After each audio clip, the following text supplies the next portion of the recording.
Good morning दोस्तों। SBI securities morning podcast में आपका स्वागत है। आज के पॉडकास्ट में हम निफ्टी और बैंक निफ्टी में क्या उम्मीद करें इस पर चर्चा करेंगे। साथ ही हम मोमेंटम में रहने वाले स्टॉक्स और सेक्टर्स पर भी चर्चा करेंगे जिस पर हमें आज के दिन और आने वाले कुछ दिनों के लिए ध्यान केंद्रित करना चाहिए। दोस्तों, अगर हम प्राइस एक्शन का एनालिसिस करें तो कल फ्लैट शुरुआत के बाद फ्रंटलाइन इंडेक्स में दोपहर तक भारी बिकवाली का दबाव देखा गया, जिसके बाद निचले स्तर से खरीदारी से दिन के अंत में रिकवरी से काफी मदद मिली। निफ्टी ने एक बार फिर बैंक निफ्टी से बेहतर प्रदर्शन किया, यानी आउट परफॉर्म किया निफ्टी ने बैंक निफ्टी को, और बैंक निफ्टी तकरीबन आधे प्रतिशत की गिरावट के साथ बंद हुआ। बात करें डॉलर इंडेक्स की तो वह 103.70 के स्तर पर कमजोर बना हुआ है और यहां तक कि जो यूएस की 10 ईयर बॉन्ड यील्ड है वो भी 4.40% तक कमजोर हो गई है। ये दोनों ही चीजें पॉजिटिव है इक्विटी मार्केट्स के लिए। अगर हम ब्रेंट क्रूड की बात करें तो वर्तमान में 80 से 81 डॉलर प्रति बैरल पर ब्रेंट क्रूड ट्रेड कर रहा है और यह 77 से 83 का जो अपना दायरा है इसके अंदर कंसोलिडेट करने की कोशिश कर रहा है। हमें कच्चे तेल की कीमतों पर बारीकी से नजर रखनी चाहिए क्योंकि व्यापक अगर हम बात करें बाजारों की तो इसका काफी ज्यादा वहां पे प्रभाव पड़ता है। 83-84 का जो लेवल है ब्रेंट क्रूड पे वह काफी निर्णायक होगा, जिसे पार करने के बाद हमें 87 से 89 के लेवल्स यहां पे दिख सकते हैं। वहीं नीचे की ओर 77 डॉलर से नीचे ब्रेंट क्रूड अपने जो स्विंग लोज है उनको ब्रीच करके 73-72 डॉलर प्रति बैरल तक बढ़ सकता है।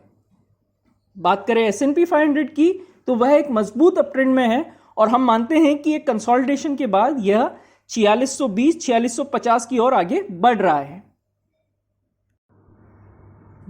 दोस्तों, बात करें प्रमुख इंडेक्स एरियाज की तो अभी तक हमने जिन कारणों की चर्चा की, जैसे कि कमजोर डॉलर इंडेक्स के साथ साथ यूएस की जो 10 साल की बॉन्ड यील्ड है उसका नीचे आना, ब्रेंट का एक रेंज में ट्रेड करना, मजबूत जो ग्लोबल इक्विटी मार्केट्स हैं उनका होना, वहीं हम बाजार की जो व्यापक संरचना है उसमें काफी अच्छा सुधार देख रहे हैं और सभी गिरावट पर खरीदारी की जा रही है।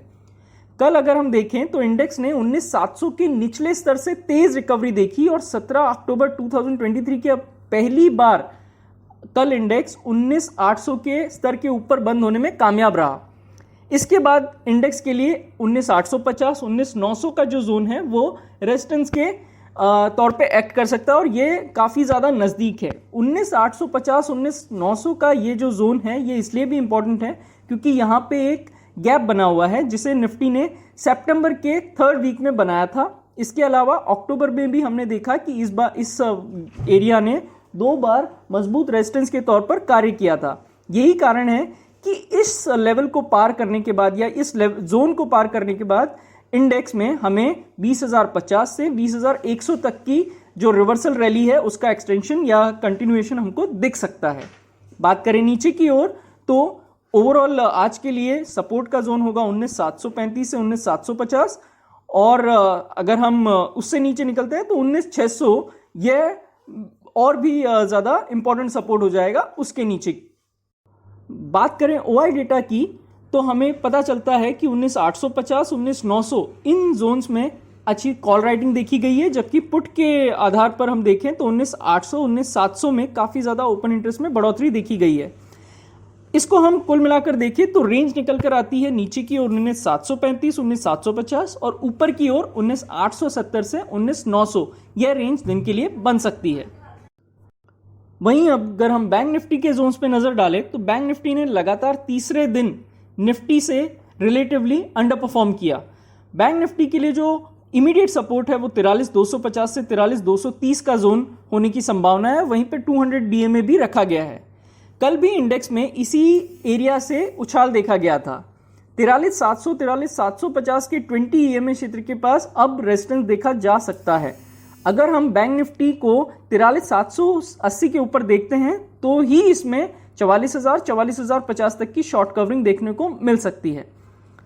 अगर हम मंथली जो डेटा है उसको देखें तो 43,500 और 42,500 के पुट और 43,500 और 44,000 के कॉल में महत्वपूर्ण ओपन इंटरेस्ट बिल्डअप देखा गया है, जो कि बैंकिंग इंडेक्स के लिए 43,230 और 43,780 की जो शॉर्ट टर्म रेंज है उसका संकेत देता है।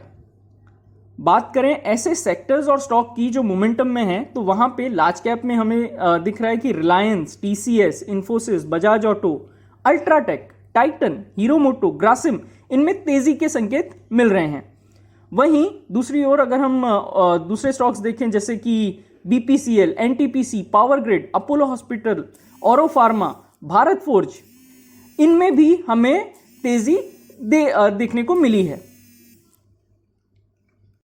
तो चलिए स्टॉक्स और सेक्टर्स हमने देखे, अब हम देखते हैं एफआईआई और डीआईआई का डेटा। तो एफआईआई डीआईआई डेटा पर अगर हम नजर डालें तो एफआईआई ने नकद में 300 करोड़ रुपए की बिकवाली की, जबकि डीआईआई ने 720 करोड़ रुपए की खरीदारी की। इंडेक्स फ्यूचर्स के लिए एफआईआई का जो लॉन्ग शॉर्ट रेशो है वो 22.70% तक सुधर गया है, क्योंकि उन्होंने 3300 इंडेक्स फ्यूचर्स जो है उनको चुकता कर दिया है।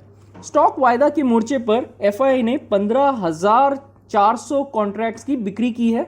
वहीं ऑप्शंस के मोर्चे पर एफआईआई ने कल कॉल और पुट कॉन्ट्रैक्ट्स में के 10,000 से भी ज्यादा कॉन्ट्रैक्ट्स खरीदे हैं। तो दोस्तों आज के लिए बस इतना ही। हमारे पॉडकास्ट को नियमित रूप से सुनने के लिए धन्यवाद। Investment in securities market are subject to market risks. Read all the related documents carefully before investing.